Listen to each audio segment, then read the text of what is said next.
Howdy, folks. We've got something special for you tonight. Here we have new improved room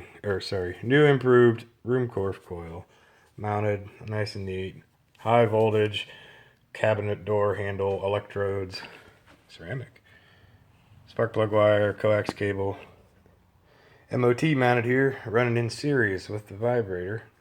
So when the room core vibrates, it pulses the MOT primary.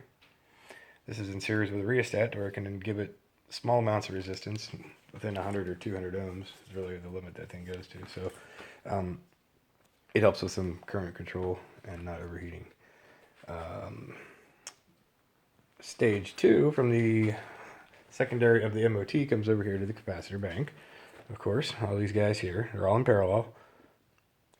From there, this parallel capacitor bank is now discharged into the primary of the Wheaton coil via the spark gap, and the secondary of the Wheaton coil has a small makeshift gap here with the two electrodes, as well as this capacitor hooked in parallel to the secondary, so to kind of help the secondary side resonate a little bit and to allow more current to accumulate for better discharges. Okay, I'm going to turn it on. As you can see, it's running at very low resistance on the rheostat, and it's real sloppy, but it is working. It is pulsing. The MOT is generating 1,000 or so volts, very little. It's charging the capacitor bank, which is slowly, occasionally discharging into the primary, which is causing some radiation to trigger the fluorescent bulbs and the secondary. Now, arcing on the secondary is non-existent because it's really sloppy. So now what I'm going to show you is this spark gap is almost all the way closed, and I just barely get arcs when it does. So it takes a long time to charge, and the current going in really stinks. Also of note, battery voltage.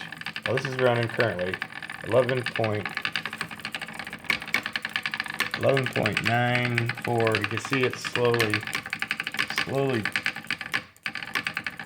dropping. It's a dead battery. It came out of the truck 2 years ago, and it was many years old before then. So, battery charger not plugged in.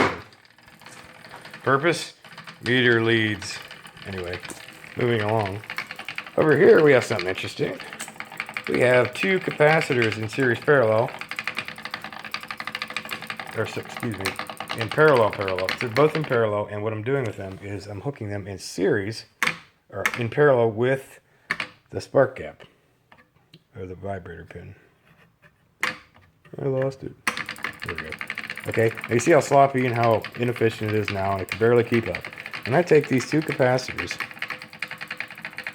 and I hook the other side up. I hook this black wire right here up to the arm of the vibrator. Something very interesting happens when it's running, that is. Look at that. Now that I hook it up, it oscillates faster. And what happened over here? The secondary needs a bigger gap. Look at that. Now 10 microfarads of capacitance has been added in parallel across the vibrator terminals.